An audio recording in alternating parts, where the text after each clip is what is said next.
So I just wanted to talk about sound design in White Knight Chronicles for a sec. So in most JRPGs, there's a degree of separation between exploring and combat. Like you're walking around on the world map and then there's a transition or some sort of screen break or something. A snappy little, now you're in combat. So it feels entirely separate from what you were just doing, which is why in most JRPGs the combat music is bouncy and excited.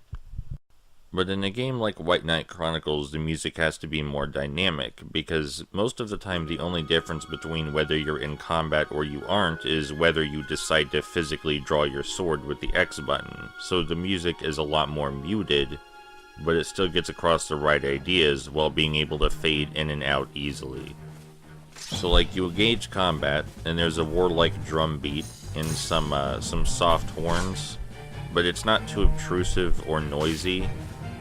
And it's composed in such a way that it can fit almost any encounter in the game, which is good because it's like the only battle music. It's sinister enough to warrant larger enemies, especially the longer the song goes on, but even when you're fighting little guys like this, you know, the music still gets the point across that you're fighting an enemy, and it's serious time.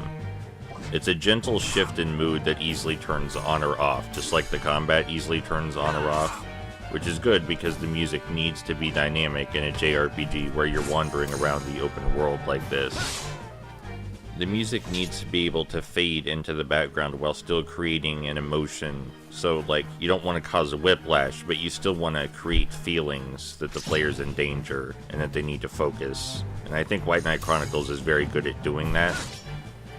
Most JRPGs can afford to be more snappy and loud with their music, but, you know, White Knight Chronicles needs to be more atmospheric about it.